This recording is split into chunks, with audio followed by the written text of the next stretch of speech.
हरे कृष्णा कृष्ण कृष्ण हरे हरे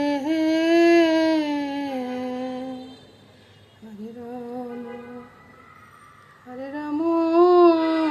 যে ঠাকুরের ফুলগুলো তুলে নিয়েছি বুঝছেন, তো ঠাকুরের ফুলগুলো তোলার পরে এবার চলুন যাই মেলার থেকে কি গাছ নিয়ে আসছি সেটা দেখাবো না। চলুন, এই যে কালকে মেলার থেকে এই গাছটা নিয়ে আসছি, আর এই গাছটা একটা ফুল আসছিল, ফুলটা ঝরে গেছে। তারপরে দাদু ভাইয়ের স্কুলের জন্য এই গাছটা নিয়ে আসছি। এই তো আমার গাছে কয়েকটা ফুল ফুটছে আজকে, এগুলো নিয়ে নিই। চলে আসলাম রান্নাঘরে বন্ধুরা, সকাল সকালে চলে আসলাম আজকে রান্নাঘরে। আজকে গোবিন্দের একটু ভোগ হবে, তো ভোগের আয়োজনটা চলতেছে বন্ধুরা। তো ভোগের কী কী আয়োজন করছি তা আমি একটু করে দেখিয়ে দিই, সবাই আয়োজনে দেখিয়ে দিই। গোপালের পূজা হয়ে গেছে, জয় গোপাল, জয় গোবিন্দের জয়, জয় গোবিন্দের জয়। সব কিছু গুছিয়ে নিয়ে তারপরে আমি রান্নাঘরে আসি আর কি। তো রান্না কী হবে বন্ধুরা সেটা দেখাচ্ছি বন্ধুরা। এই যে কচুর শাকটা সব কিছু রেডি করে রেখেছি, আর শুধু ফোড়ন দেওয়ার বাকি, নুন হলুদ দেওয়ার বাকি, ভাজির জন্য আর ওই যে ডালে দেওয়ার জন্য এগুলা, আর ভাজির জন্য এগুলো। কাঁচা লঙ্কা, আদা, লেবু সব কিছু রেডি করে রেখেছি। আর এদিকে চাল টাল ধুয়ে সব কিছু রেডি করে রেখেছি। ডালটা বড়া হবে, ডাল বড়াটা একটু পরে করবো আর কি। আর এদিকে আসুন, এদিকে কচুটা সিদ্ধ হয়ে গেছে, ওল কচু। সেটা কি কচু সেটা বলতেছি না, এটা কেমন দেখায়। এই যে ডালটা আছে না, ডালটাও সিদ্ধ হয়ে গেছে। একটু ওই যে সুবতর ডালে করবো আর কি, একটু সবজি দিয়ে। এ নিয়ে আজকে রান্নাটা শুরু করে দেব। তো প্রথমে বন্ধুরা ভাজি দিয়ে শুরু করলাম আর কি। পটল ভাজিটা তুলে নিয়ে কোমল ভাজিটা করে নিচ্ছি বন্ধুরা। ওইদিকে কচুর শাকটা বসিয়ে দিচ্ছি। এবার বন্ধুরা আমি ওই কচুর শাকের দিকে স্বাদ অনুযায়ী চিনিতে দেবো, আপনারা যেরকম পছন্দ করেন আর কি। তা আমি তো কোমলটা দিয়ে দেবো, আমি আর অত শত এদিক সেদিক করতে পারতেছি না আর কি। তো এভাবে দিয়ে দিচ্ছি, নুনটা দিয়ে দিলাম স্বাদ অনুযায়ী, তারপরে হলুদটা দেবো। আর এখানে আমি লঙ্কার গুঁড়াটা দিব না, ফোড়নে লঙ্কা দিব, সেজন্য লঙ্কার গুঁড়াটা দিব না। তারপরে দিব ধনিয়ার গুঁড়া। ধনিয়ার গুঁড়াটা লইতে অনেকটা দেরি হয়ে গেছে বন্ধু। আজকে সব রান্না আবার দেখাবো না আমি, কারণ তাহলে অনেকটা দেরি হয়ে যাবে। এক একটা জায়গা থেকে নিতে একটু সময় লাগতেছে বুঝছেন। তারপরে সব কিছু দেওয়া হয়ে গেছে, এবার শুধু ফোড়নটার বাকি আছে। সব ভাজি হয়ে গেছে, এবার বড়াগুলো দেব। এই তো বন্ধুরা ডালের বড়াগুলো হয়ে যাচ্ছে। ঘরটা কিন্তু পুরো অন্ধকার, লাইটটা জ্বালাই দিই। ডালের বড়ার সাথে কয়েকটা লঙ্কা দিয়ে দিলাম বন্ধুরা। বড়াগুলো হয়ে গেছে, এবার তুলে নেব। আচ্ছা বন্ধুরা একটা কথা কইতে ভুলে গেছি, ওই যে বড়া তোলার আগে আগে আমি কিছুক্ষণ চুলাটা বন্ধ করে তেলের ভিতরে বড়াগুলো রেখে দেবো, তাহলে বড়াগুলো অনেকটা মচমচে থাকবে আর অনেকটা সময় পর্যন্ত আর কি। এবার আমি কচুর শাকে ফোড়ন দেবো বুঝছেন। তো লঙ্কাটা তো দিয়ে দিলাম, এবার দিয়ে দিব বন্ধুরা পাঁচ ফোড়ন আর তেজপাতা। এটা ফুটে উঠুক। আর কচুর শাক তো তেলটা একটু বেশি লাগে বুঝছেন। তারপর কচুর শাকটা আমি এদিকে নিয়ে আসছি বুঝছেন।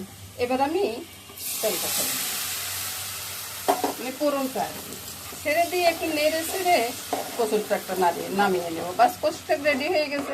গুছগাছ করে কাজ করলে কিন্তু কাজটা বেশিক্ষণ সময় লাগে না বুঝছেন, কাজটা অনেক সহজভাবে করা যায়। এবার শুধু ওই তেলটা কচুর শাকের সাথে মিশে যাবে আর নামিয়ে নেব বাস।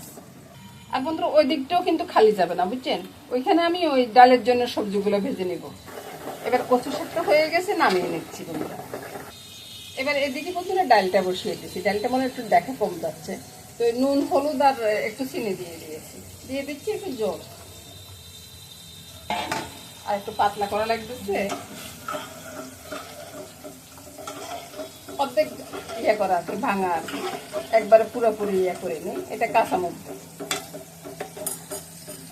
তো বন্ধুরা ডালে জিরা ধনিয়ার গুঁড়াটা দিতে ভুলে যাচ্ছি, শুক্তো ডাল তো একটু জিরা ধনিয়ার গুঁড়াটা লাগবে। তো সবজি ভাজা হয়ে গেছে বুঝছেন বন্ধুরা।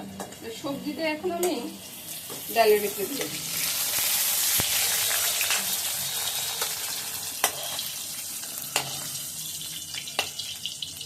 এবার দিব ফোড়ন।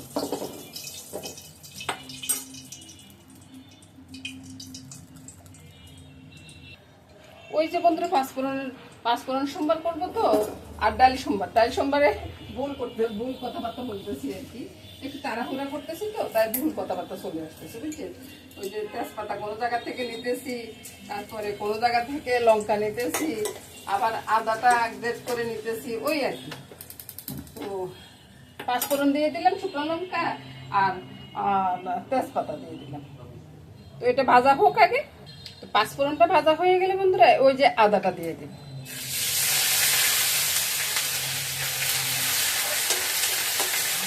ভালো করে ভেজে তারপর এখানে ছেড়ে দেব। ডালটা রেডি হয়ে গেছে বন্ধুরা। এবার আমি ওই যে সকালবেলার জন্য একটু পরোটা করব, তারপরে বাকি রান্নাগুলো রান্না করব। তো বন্ধুরা আজকে আর আমি রান্নাগুলো দেখালাম না, রান্না হওয়ার পরে আমি একটু করে দেখিয়ে দিলাম দিব যে আমার ওই যে ওলকচুর দম করব আর কি, সেটা একটু করে দেখাই দিব। তো আপনাদের মেসমশার সাথে কথা বলতেছি, উনি ওই যে সকালবেলা যে বাল্যভোগটা হয়েছে না, বাল্যভোগের প্রসাদ নিয়ে আসছে আমার জন্য। আমি তো রান্নাঘরে আছি, ঠাকুরঘর থেকে প্রসাদটা নিয়ে আসে খাওয়াই দিল। এই তো বন্ধুর ডালটা হয়ে গেছে, এবার নামিয়ে দিচ্ছি। এই তো বন্ধুরা ওই যে ভাজি বড়াগুলো হয়ে গেছে, ডালটা হয়ে গেছে, শুক্তো ডাল আর কি, কচুর শাকটা হয়ে গেছে, ওলকচুর দম করব আর একটু পোলাওর মতো করব আর কি, ওইটা পরে করে নেব ভগবানের জন্য। এগুলো রেখে আর বাকিগুলো এখানে ঢেলে নিয়েছি। ডালটার কালারটা একবার দেখুন বন্ধুরা। ওলকচুর দমটা করবো। ওলকচুটা তো আগে সিদ্ধ করে রেখে দিয়েছি, তারপরে নুন, হলুদ, লঙ্কা, জিরার গুঁড়ি, ধনিয়ার গুঁড়ি সব দিয়ে রেখেছি, একটু চিনিও দিয়ে রেখেছি। এবার এদিকে কড়াইটা বসিয়ে দিলাম, আর এদিকে ওই যে ভাতের জন্য চালটা বসিয়ে দিলাম। আমি পোলাওর মতো করিয়ে ভাতটা করে নিই, ওই জন্য এইভাবে বসাচ্ছি। ওলকচুটাকে ভালো করে মেখে টেকে নিয়েছি বুঝছেন, একটু কচুটাও দিয়েছি, মেথিয়ে তেজপাতা ফোড়ন দিয়ে দিয়েছি। এবার দিয়ে দিব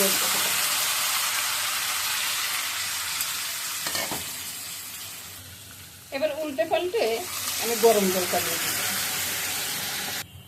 এবার এদিকে আমি দারচিনি এলাচের গুঁড়াটা দিয়ে দেবো, এলাচের যোগাটা করে দিচ্ছি বুঝছেন। যোগা করলে তো একটু বিরক্তিকর হবে ভগবানেরও।